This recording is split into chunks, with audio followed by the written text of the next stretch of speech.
I wake up every morning excited about what am I going to learn about climate change today? What are we going to be able to do to try to influence people to have better choices in the future? It just feels like an opportunity. Welcome to the 6th episode of Climate Positive, a podcast produced by Hannon Armstrong, a leading investor in climate solutions. I'm Chad Reed. I'm Hilary Langer. I'm Gil Jenkins. In this series, we host candid conversations with the leaders, innovators, and changemakers driving our climate positive future. In this episode, we speak with Alice Hill, Senior Fellow for Energy and the Environment at the Council on Foreign Relations, and author of the upcoming book, The Fight for Climate After COVID-19. As a former federal prosecutor, judge, special assistant to President Barack Obama, and senior director for resilience policy at the National Security Council, Alice offers a unique and powerful perspective on the risks, consequences, and responses associated with climate change. In today's conversation, Alice discusses her journey in becoming an expert on catastrophic risk and climate resilience, which countries are doing well in climate adaptation, and where the U.S. government is falling short. Additionally, Alice talks to us about what the pandemic can teach us about fighting climate change, how the democratization of data could improve climate security for the world's most vulnerable populations, how she finds joy in her work, and much more. With that, here is Gil Jenkins and Hilary Langer in conversation with Alice Hill. Alice, welcome to Climate Positive. Thank you for having me. Delighted to be here. So I want to start with the term climate resilience, which is bandied about a lot. It has a lot of different definitions. Can you tell our listeners how you define the term, number one? And number two, how did you come to devote your professional focus towards this important issue? Well, you're right. Resilience is a mushy term, and that's probably why it's so attractive and it just exploded in recent decades in its usage. But when I speak about climate change and resilience, I'm referring to the capacity of a community to reduce, absorb, and recover from the impacts of climate change. So it's really focused on that ability to get back to where we were and hopefully be better off in the future. And how did you get into this? Well, it was really happenstance. In 2008, I was a judge in Los Angeles County, and I knew that I was interested in working on a full range of issues because I'd had that opportunity as a judge. But late in 2008, my phone rang, and on the other end was Janet Napolitano, who was to become Secretary of the Department of Homeland Security. And she asked me simply, would I like to come to Washington? So I agreed to do so. And the reason she knew me was that we had been in law school together. So that is my career advice. Be nice to those you sit next to in law school. And she invited me to join her very shortly after I got to this huge sprawling agency. Of course, DHS was born out of the events of 9/11. It has a deep anti-terrorism focus, but it also includes the Coast Guard, the Federal Emergency Management Administration, Border Patrol, all sorts of missions. And President Obama in 2009 signed an executive order requiring all federal agencies to engage in climate planning, both cutting emissions, but for the first time, adaptation planning. And no one really wanted that assignment at that time. Climate change was not viewed as a career enhancer. So essentially it was, give it to her. She's new. And I decided it was an opportunity for me to learn about climate change. I did not know much more than what I'd read in the newspaper or heard on the news. So we gathered a task force and looked closely at the issue. And that's when I began to understand that climate change would affect every system that we rely upon, whether it's natural or human-made. And that unless we prepared those systems, we were at grave risk, but we would still need to make sure that we could bounce back in the face of worsening climate impacts like wildfires, floods, droughts, the extremes that we are currently experiencing already, and which, of course, will get worse over time. So I want to come back to your time in the Obama administration, but let's fast forward really to last year. You co-authored a book, Building a Resilient Tomorrow, How to Prepare for the Coming Climate Disruption, which really offered a pragmatic guide to both the gradual and revolutionary climate resilience solutions communities are deploying around the world. Could you share a little bit more with our listeners on what you found to be the most promising solutions as outlined in the book? Sure. The book I co-authored with Leo Martinez Diaz, who's currently in the Biden administration. He was in the Obama administration as well, and is a climate finance expert. But as we looked at how these climate impacts were already unfolding and would unfold in the future, we realized that they would affect all systems, as I've said. So we wanted to examine what could we do to improve the resilience of those systems. Take buildings. All of our buildings rest on the assumption that the future will resemble the past. So we build them to withstand the highest wind speeds we've seen, the biggest deluges we've seen, the highest temperatures experienced. But it turns out that assumption of a stable climate is no longer a good one.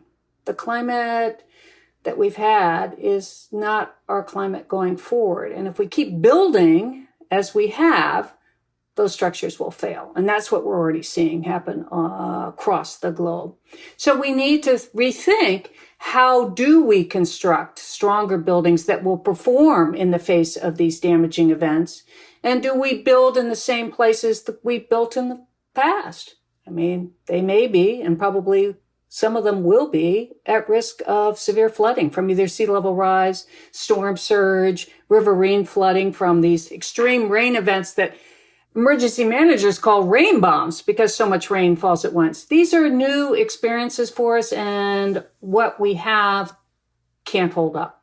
So that was an easy place to focus, because if we get that right, it helps communities thrive going forward. Is there one country or municipality that you think is an early adopter and really gets it and could be a model for other communities facing climate disruption? Well, the most commonly cited leader in this space is the Netherlands. Of course, they face an existential risk from climate change. At least a quarter of their land mass is below sea level. And as sea level rise continues, they'll suffer greater flooding. They also had a number of flood events that seared the need for preparation in the Dutch brain.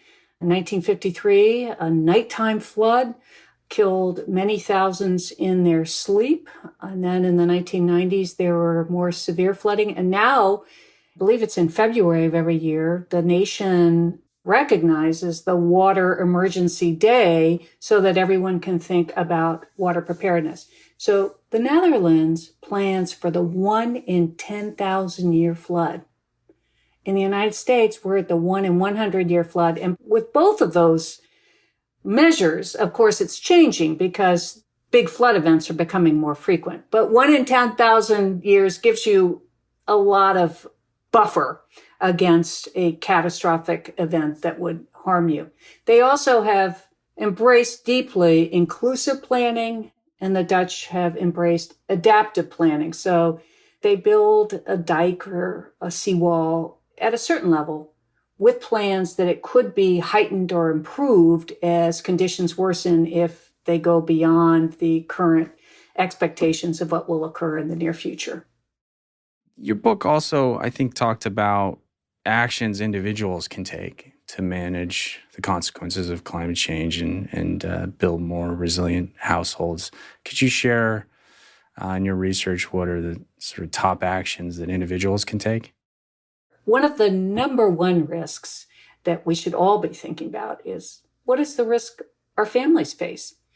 And our polling shows that although many Americans, over 70%, recognize that climate change is a risk, as you start drilling down and asking them, well, is it a risk to your community? The numbers drop. Is it a risk to your family? The numbers drop. And then you ask, is it a risk to you? And the numbers drop even lower, below 50%.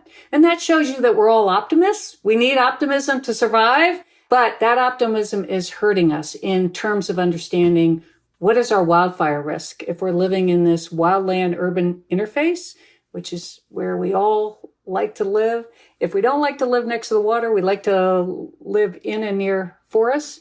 But those areas are now greatly at risk of wildfire. In fact, about a third of our nation lives in those areas. So what is your wildfire risk? What's your flood risk? What's your risk of extreme heat? That's occurring this summer in very dramatic fashion. So inform yourself about your own risk. But some of these risks we can't prepare for ourselves. It's going to take community-wide, probably government action. And for that, I say we all need to talk about climate change more. We need to ask why our media reports are not tying the current events that we are experiencing today to climate change. The scientists have now very quickly can attribute how much worse a heat wave is as a result of climate change. I read recently this heat wave, I think, was worsened by 150% because of climate change. I could be off on that, but the attribution science is there. So why aren't we talking about this is our new world? It's going to get worse. What are we doing about, and most importantly, in a democracy, what are our elected leaders doing to help us prepare? Damn right. I want to jump back to building standards. You have discussed the importance of building standards to account for the risks of climate change. And you've also, I think, talked about, when looking at government leadership, restricting federal financial support for development in high-risk areas. How do you think we address the issue of convincing local governments to take climate seriously enough, and for our federal government to play hardball there with investments in high-risk areas that are challenged by our climate picture? Well, because of our constitutional government, we have created a system where state and local decision makers could make decisions that aren't so wise in the face of climate change. That's because state and local governments, tribal governments, get to decide pretty much where and how people build. But that becomes critically important when you're trying to avoid harm from climate impacts. So the federal government, in my opinion, has a huge role to play in encouraging better decision making. Now, we understand why local governments might want to allow development in risky areas. It's tax dollars. It's politically of interest to them as to who might be giving them donations. Politically, it satisfies many in the community, but those decisions mean that ultimately the federal government may have to pay when the bad event, a drought, a wildfire, a huge storm hits and people are harmed. So the federal government, in my opinion, should take advantage of what we know about investing in risk reduction. That is that for every dollar we spend on reducing risk by building a home higher, making it more resistant to high winds, avoiding development in areas that are going to flood, we can save anywhere from $6, and the latest estimate is $13 in recovery expense. So that's a huge cost-benefit return for investments in avoiding risk. So the federal government can provide incentives to local governments to make better decisions that take advantage of that cost-benefit analysis. But they can also just say, the federal government could, and in my opinion should say, look, local government, if you want to make these risky decisions, don't expect that other federal taxpayers will subsidize it. We're not going to tell you you can't do this, but we are going to tell you we're not going to put federal taxpayer dollars at risk in making choices that we believe will be poor in the very near future. And the federal government has done this in the past. They did it with the Coastal Barrier Resources Act, where it said, look, these barrier islands are so fragile. We don't want to keep pouring disaster dollars in here, development dollars. States, the localities, you want to develop those areas, do so, but don't ask us for support. And a similar model here in the United States should be followed. Basically, no federal money should subsidize at-risk development unless there are overriding reasons, and there might be reasons of equity, because many people of color, marginalized communities live in areas that are at great risk, so we have to address those inequities. But just a brand new development in an area that we saw, for example, Los Angeles after a big wildfire, 19,000 home development in an area at high risk, probably not a good idea for the federal government to be supporting that kind of development going forward. Staying on the federal government, the bipartisan infrastructure framework, or BIF, as it's colloquially called here in the Beltway, does appear to have some focus on resiliency, and we may see more climate resiliency focus in the potential subsequent budget reconciliation bill. Could you talk about what provisions you're hoping to see pass into law, either in the BIF or perhaps in another vehicle, and how some of those provisions that are being discussed could really make a big difference in improving our climate security going forward? It's very important to invest in our infrastructure. If you look at our airports, our ports, many of them need major investments and reconstruction. But just as for new dollars for new builds, as we're doing retrofits, we need to be making sure that any federal support to infrastructure incorporates considerations of the future risk that that infrastructure will suffer as a result of climate change. That isn't happening in any way systematically across the United States, and the Biden plan hasn't been explicit about how that will occur. One of the concerns is it's very easy to state we're going to have climate resilient infrastructure, but when you get down to how do you actually accomplish that, it's quite technical. It requires engineering standards. It requires a new cost-benefit analysis, requires hazard mapping, vulnerability mapping that may not exist yet. So it becomes very complicated, and without a concerted effort, I suspect that the federal government is at risk of making some investments in infrastructure that may not be as resilient as one would hope. This is particularly important with infrastructure because you think infrastructure, we hope, will have a service life of 50 to 100 years. As one engineer told me, it's always better if it lasts longer.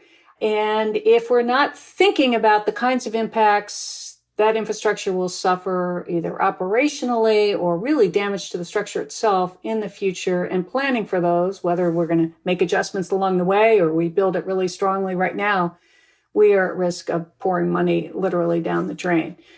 So I would hope that the Biden administration will come forward with clear plans on how it intends to accomplish consideration of climate risk and incorporation of climate risk in any investments that are made. With that said, the nation desperately needs significant investments in its infrastructure, everything from dams to railways to broadband.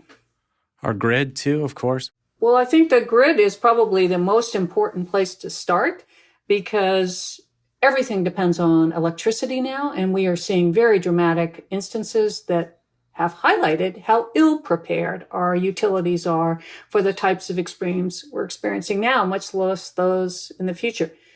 Electric grid transmission lines don't transmit as well in heat. They're also more vulnerable to wildfire. In Texas, we saw extreme cold shut down the entire state, causing people to freeze in their beds.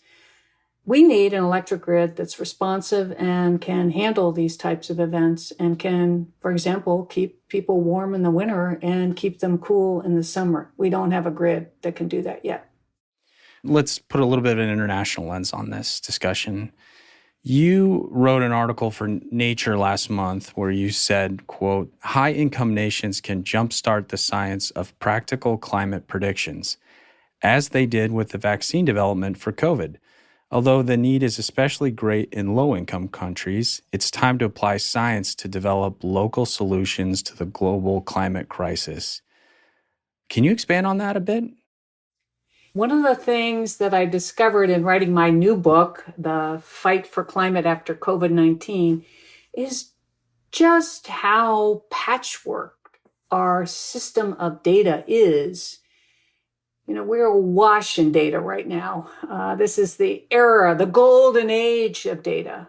But there are these huge holes in who has access and the quality of that data.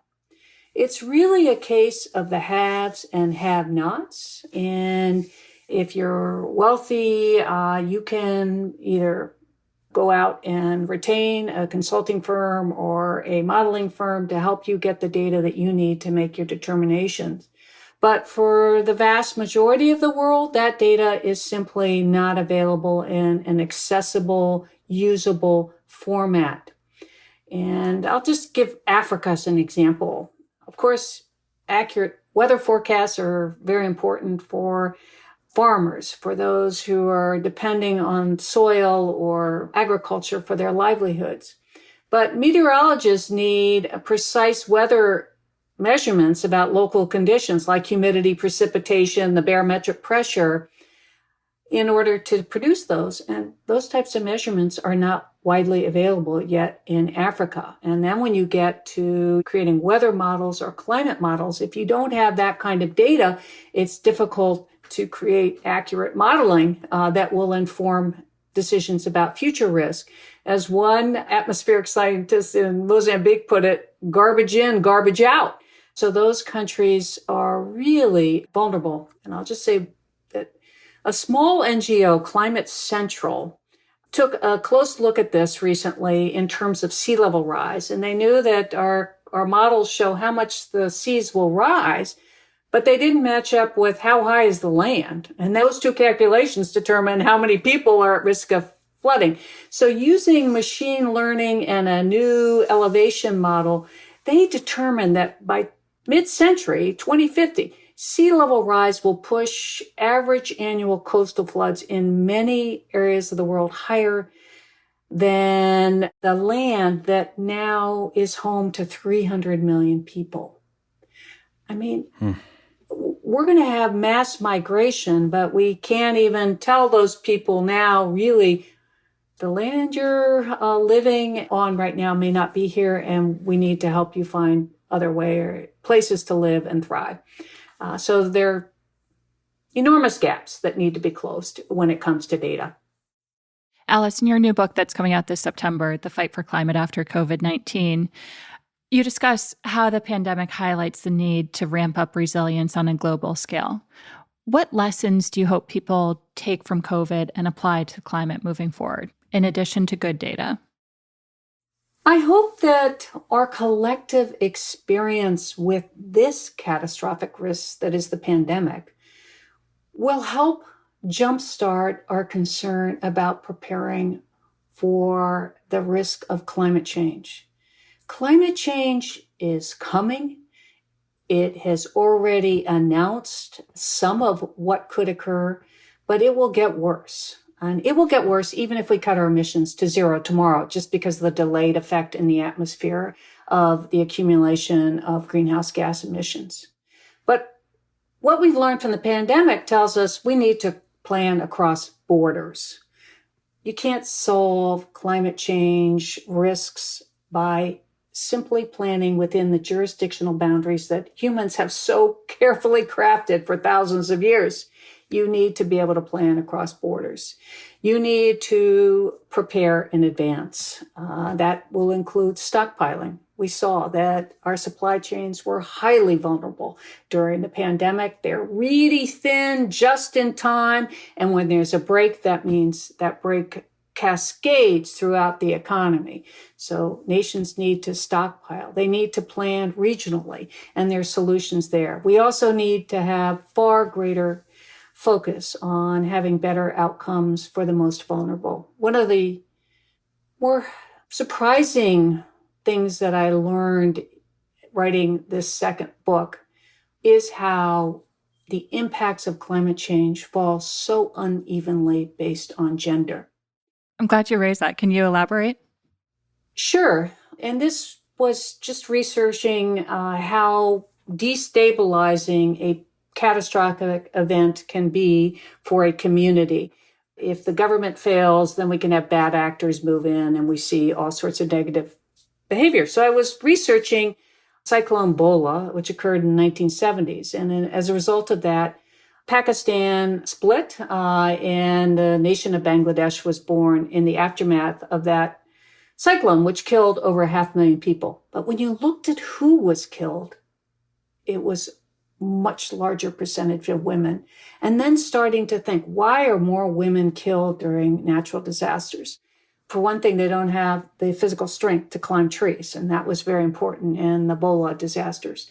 They often, because of cultural norms, don't have clothing that allows them to escape easily. They have long skirts and other clothing that makes it difficult. They're asked to care for the children, so they stay home and are often caring for others in the home and can't escape as easily.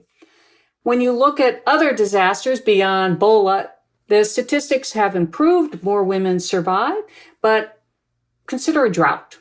When there's drought, women have to travel further to get water. They're often the gatherers of water, so up to 7 miles a day.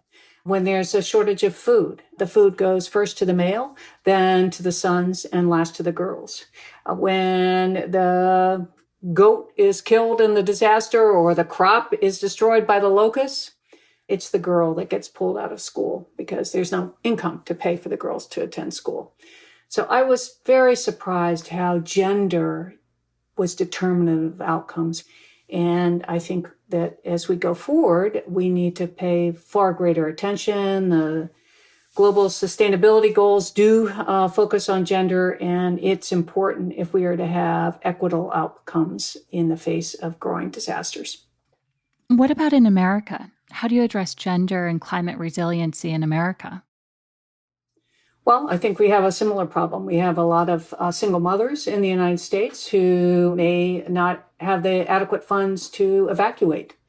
So how do we get a system of disaster insurance so that everyone is able to escape before disaster strikes? And that means that we need to rethink how we respond to disasters. Most of our thinking goes into responding after the event. Most of our dollars go into responding after the event, but we need to look at improving forecasts. So, and based on those forecasts, determining whether we give cash infusions immediately to individuals to allow them to find a motel or transportation. And we also need to make sure that we are looking at communities of color who may be in areas of higher risk.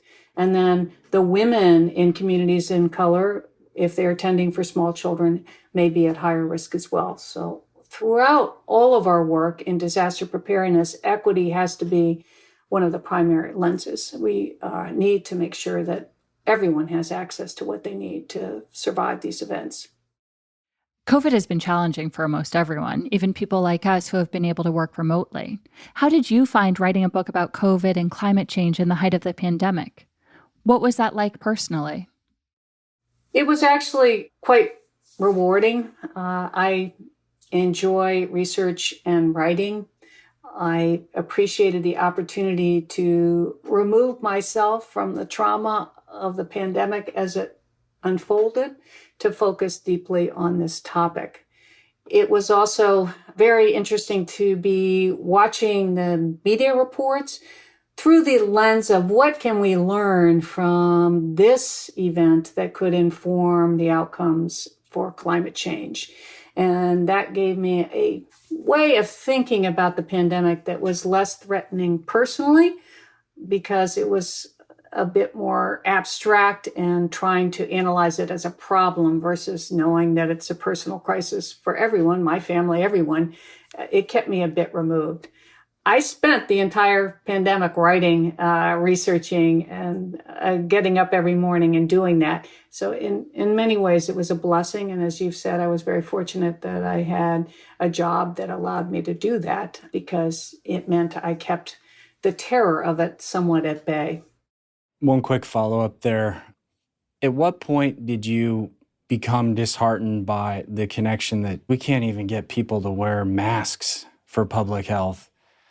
How are we going to encourage folks through government action and others to make the necessary choices and in some cases sacrifices to deal with climate? My takeaway from watching the United States response to the pandemic is that leadership matters. It matters that we have a plan and that we use the plan. It matters that we listen to the scientists that the federal government has, and has fabulous resources for scientific information. And it matters that our leaders apply that information. I knew, because of my work on pandemics, when President Trump announced it's only one case in the United States, that was giving false hope to people, that a pandemic spreads quickly.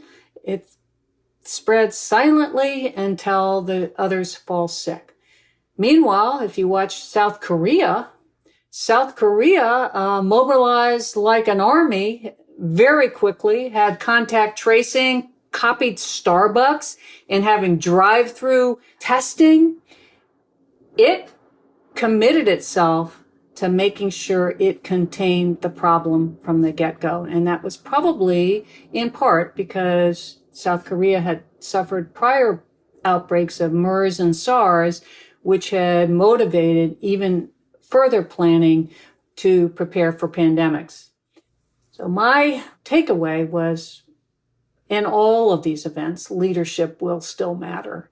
It's not something that we can solve as individuals on our own.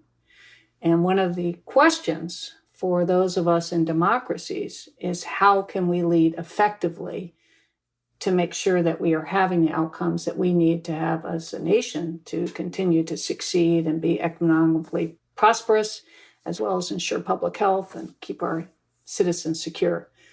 We need to find the mechanisms that will allow us to do that. And right now, that's challenged because we're so divided, even on the issue as to whether climate change is occurring and whether it's a threat.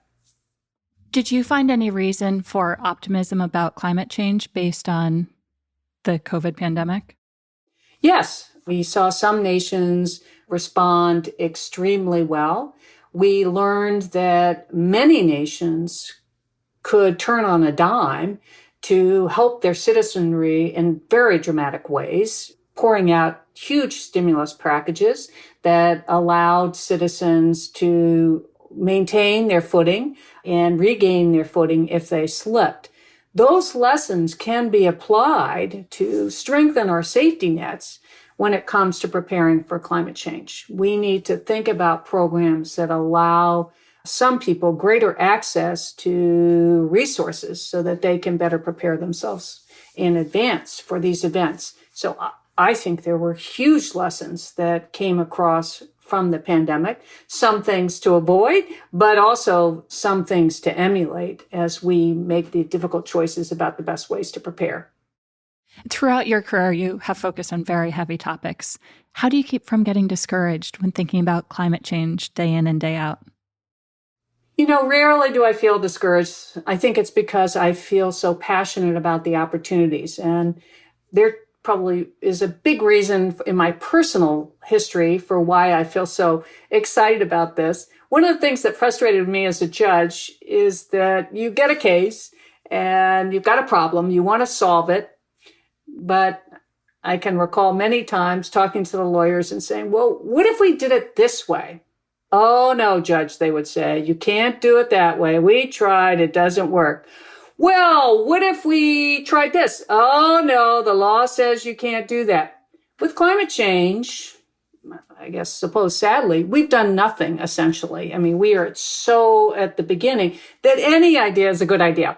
And that gives me great energy to think, okay, how can we apply all of the strengths of our nation, the creativity of our people to have better outcomes? And so I wake up in the morning and I mostly am energized by the possibilities for having a better future for all of us. And there are many things that we could do that are simple and within our grasp to have better outcomes.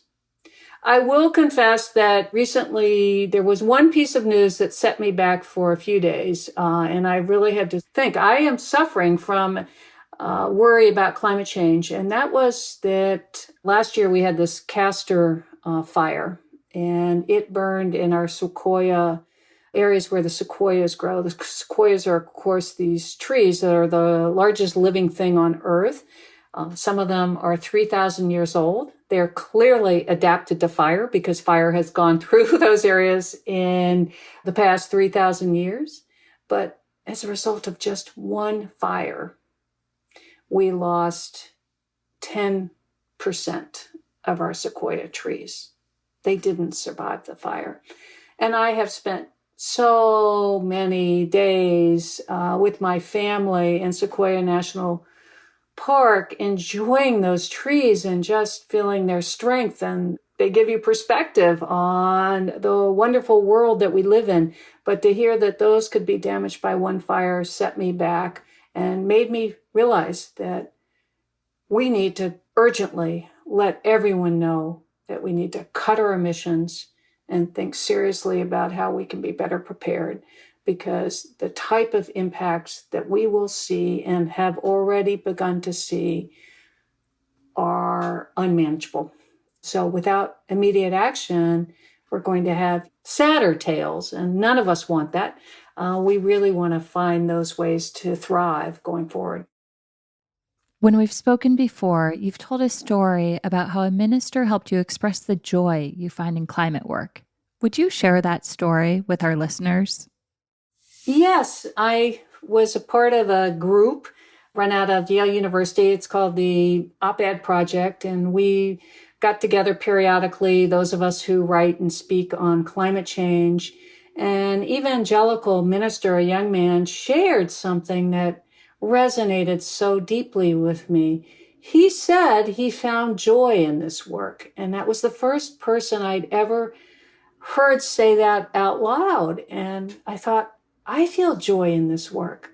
I feel the joy of working with others, thinking through what could be the solutions, of tackling hard problems, but doing it in a way that makes me hopeful for the future. So I wake up every morning excited about, what am I going to learn about climate change today? What are we going to be able to do to try to influence people to have better choices in the future? It just feels like an opportunity. And I know that can be surprising to some, but when he said it out loud, it just validated what I know I'd already been feeling. So I will be eternally grateful to him for being able to articulate in a way that resonated for me. I love that perspective. What an inspiring message as we think about our individual role in addressing climate change. So we will now turn to the hot seat of the interview with fill-in-the-blank questions. First, the most important advice I have followed is, listen. You have to meet people where they are when it comes to talking about these topics. And the most important advice or feedback I have rejected? Avoid the term climate change. Why is that? Because if we don't talk about what is occurring naturally, we can't get ready for it. So I don't embrace the term climate change. I don't care really what term is used, but to not talk about the phenomenon that is climate change leaves us at great risk of not being adequately prepared. And that's why when people use the term resilience as a substitute for climate change, it can be dangerous, because if those that are using it do not communicate that the future will not resemble the past or even our current conditions, they will build things that will fail. My climate role model is? There's so many, but I think it's James Hansen, the NOAA scientist who first testified in 1988 before Congress, that he was 99% sure that human-caused carbon emissions were causing the globe to warm. And he was subjected to much criticism for that testimony, but he was the one that spoke truth to power. The biggest misconception about climate resilience is? That people understand what is involved.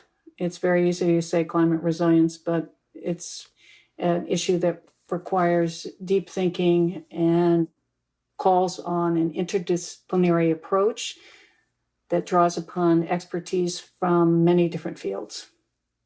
And finally, to me, climate positive means? Waking up every morning just energized to find ways to build a better future.